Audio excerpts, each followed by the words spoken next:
साथियों नमस्कार। आइए एक इम्पोर्टेंट टॉपिक के ऊपर हम बात करते हैं। आज वर्तमान युग में जनमानस, लोकमानस को प्रवाहित करने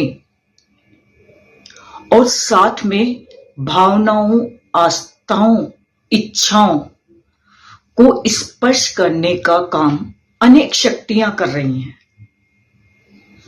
जैसे धन, बल, ज्ञान, विज्ञान, तकनीक के साथ साथ एक है कला। हमारे प्रयत्न प्रयास ऐसे होने चाहिए जो देश की वर्तमान समस्याओं, जटिलताओं, कठिनाइयों का हल समाधान दे सके, और ये सब होगा कला के राष्ट्रीयकरण करने से।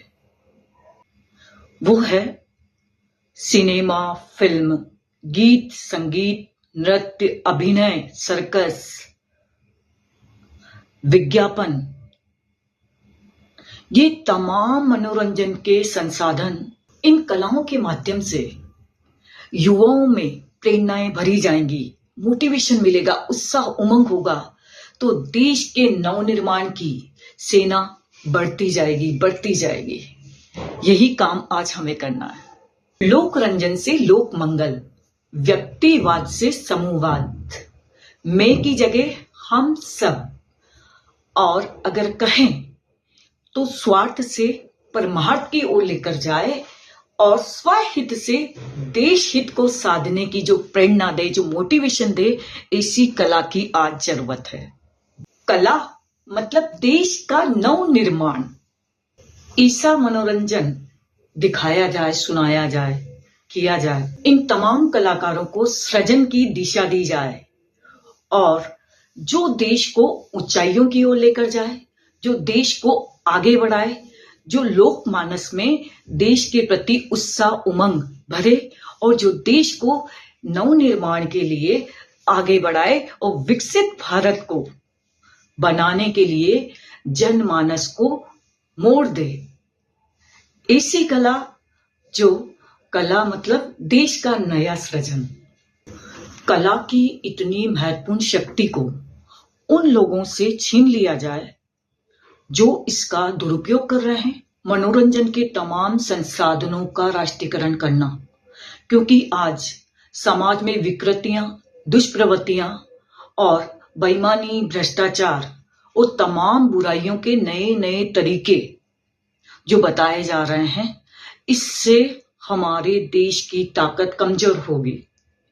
ऐसे में राष्ट्रीयकरण का मतलब उन पर नियंत्रण और एक ऐसी फैसिलिटी हो जो उनके निर्देशन में काम करे और उसके माध्यम से सिर्फ और सिर्फ हमारे भारत की अच्छाइयों को परोसा जाए। इस संदर्भ में सबसे अधिक आवश्यक राष्ट्रीयकरण उन संसाधनों का करने की जरूरत है जो असंख्य लोगों को प्रत्यक्ष रूप से उनके हृदय को प्रभावित कर रहे हैं, जैसे सिनेमा, फिल्म, चलचित्र, सोशल मीडिया। क्योंकि ये सारी कलाएं एक सॉफ्ट पावर है जो हृदय, मन और भावनाओं को स्पर्श करती हैं।